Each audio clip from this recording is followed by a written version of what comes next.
Ooh. Hey, I went running every day of October except one day when my knee said no. Okay, we'll talk about that later.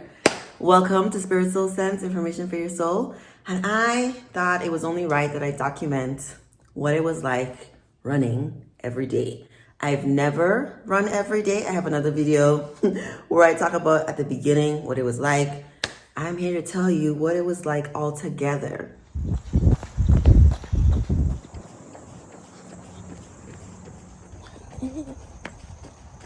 The reason why I decided that I wanted to run every day of October was because I am in transition in life. There are a lot of things changing, new things happening in my life. And this was like a way for me to kind of reset. I love running, but I have been inconsistent. And with a pandemic, I was doing all the baking of the white flour and the white sugar. And it's so not typical of me to consume that sheer amount of processed food in a short amount of time. I think, everything in moderation, including moderation. And I was not using moderation. And I was not exercising like I wanted to. And I was gaining weight. So running, the running every day wasn't really about losing weight. It wasn't really about losing weight, but it was about consistency, determination. This is why I wanted to do it. And because I like challenging myself. So I love running. In real life, I run 3 times a week, but honestly, for the past couple of years, it's probably been like once or twice a week running for me. And then stints in there of not running for weeks, not really months, but just like not running for weeks at a time and then trying to get back in. So my endurance has never been able to get to what I want it to be. I want to run a 9-minute mile, and I've never been able to do that. The goal was not to run a 9-minute mile in the month of October. The goal was to run every day. And I'm very happy to say I really did well, except for the one day my knee said no. I woke up, my knee was in pain, and I said, hey, I listen to my body, because that's, I think, one of the lessons we need in life. Listen to your body. Same like with eating. I'm going to do a whole other eating food video, what feels good for the body. But your body tells you what it is that it needs. And I honestly needed a rest day. I was being like stubborn in not taking an actual rest day. I wanted to run every day. But I said, hey, I would rather walk. So I walked, I'm pretending to jog. I would rather walk for this day than have an injury that would result in me not being able to run for 2 weeks. So that's what I did. And that was fine. It was great. After about 7 days, I forget when I recorded the last video. After about 7 days, I want to say like 5, 6, 7, I was in pain. Like when I was running, my shins would hurt. After like 0.9 miles, it would hurt because I was doing 3, 2, 1. And I was considering the 1 mile day, my rest day. 3 miles, 2 miles, 1 mile. When I usually run 2 or 3 times a week, it is 3. I go 3 miles. I run, walk 3 miles, 3 miles. That's like what I do. I've done 5Ks and stuff. But I realized that the amount of miles that I was putting in per week was not conducive to my body. Body said, nah, stop it. So I slowed down. Didn't stop, slow down. And then I used the Couch to 5K app to help me balance how much running is too much, what's the actual walk time I need to do in between, so that my muscles do not cramp up on me, because it's painful. And then after maybe 10 days, like close to 14 days, the pain lessened. And part of the reason why it lessens is because I incorporated like an entire warm up and cool down massaging and foam rolling that, my runs are like 20 to 30 minutes. But then I tack on 20 minutes before of warming up and 20 minutes after of cooling down and making sure that my muscles decompress in the correct way. And it was very much doable because I'm in transition with like work and all the things. I have a lot of time, but it still was a lot. And it's something that I didn't realize I had to do so much before. And it's definitely something that I will incorporate more into like my regular running, because it's really necessary when you overwork the muscles that much that you help them recover. Help them recover. So in leaving the month of October, I'm definitely going to incorporate actual rest days, because when your muscles break down, because I want to be lifting weights too, when your muscles break down, they need time to heal so you can continue getting stronger. On one of the days that I went running, I had to run 20 minutes straight. So like what I usually do is I run, walk 5 minutes, minute and a half, 3 minutes walking, repeat until I'm like done. I had ramped up to 8 minutes, 10 minutes straight, and then 20 minutes. One day it was 20 minutes. And, you know, I do a lot of mental preparation, because a lot of the running, because the pain at this point, you know, 2-3 weeks in, the pain is not there. I'm running, I'm not in pain, I'm breathing. I've been a good breather.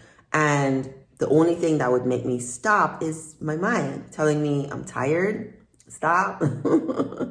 And in running 20 minutes, I felt like I was able to prove to myself again, I can do hard things. I definitely say I can do hard things. Focus on your breath. Jillian Michaels is one of the people in my mind who says, focus on your breath. You know, I have one of her workout DVDs for abs. I've been obsessed with abs for a while. And she says, don't phone it in.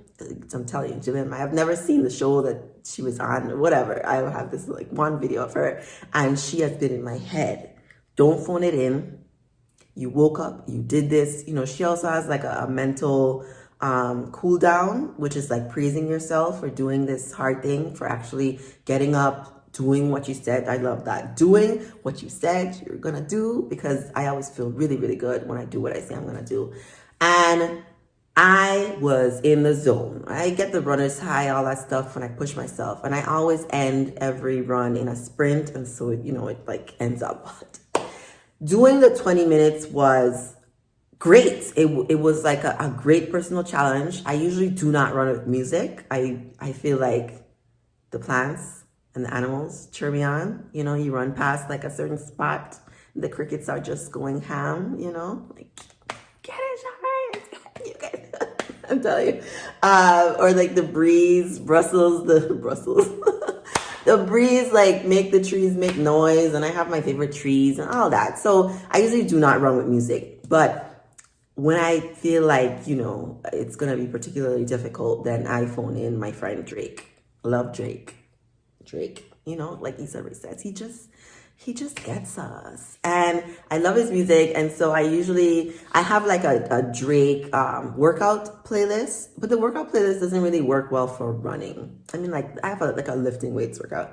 But he has other stuff that I like that I can do with running. And then I can match my cadence to like the beat, because rap is really great for, you know, keeping that tempo. And so I listened to Drake during that, and I did it. And I did it. Like, I really did it. And even, you know, today is November 1st, I think. And I run every day of October. And I am so amazing. Like, I feel so good about myself and about what I can accomplish in the future. So my November workout goals, I'm going to alternate, because I've been here before. I am going to alternate my lifting and my running. The days I do lifting and running on the same days, I'll just do like a mile and a half. The other days, it'll be more like 2 or 3 miles. I love working out. I love how good I feel after working out, because, you know, I'm just like in such a good mood. The endorphins are going. And anytime I do what I say I'm going to do, I feel really good. So running every day was great. No injuries, no pain at the end. Although I did beat my previous 1 mile time. Not by much, by seconds. But I had a personal challenge to beat my 1 mile time. So I'm just under 10:30. And yeah, I mean, I can only get better from here, right? Because I know I can do hard things. I have proven myself to be consistent and determined. And so I can get that 9 mile time. Yes. But at the end, I did increase my speed in order to do that, because before that, I was probably at about 11:15 a mile, like my best mile time. Before that, it was like, I mean, I worked my way from 15 minutes a 15-minute mile to less than 10:30. And so I feel like really proud of myself for that. Lots more to come for me as it goes with like running and working out. Love. I love being fit. And hopefully, more than hopefully. And in December, I will have some abs. Once in my life, I've had baby abs before. My mother's made fun of me that they're like just fat, but I will have some abs. And I want to know what you're challenging yourself to do in this difficult time. It's not difficult for everyone. In a time where there's heightened stress and anxiety in the world that you may or may not be feeling. I definitely feel it from people and have to distance myself. What are you doing to stay sane? What are you doing to challenge yourself? What are you doing? What are you doing? What are you doing? Let me know in the comments. Remember to like, subscribe, share this video with someone you think it may help. And thank you for watching. About to go for my run. Thinking I can do hard things. You can do hard things. We can do anything.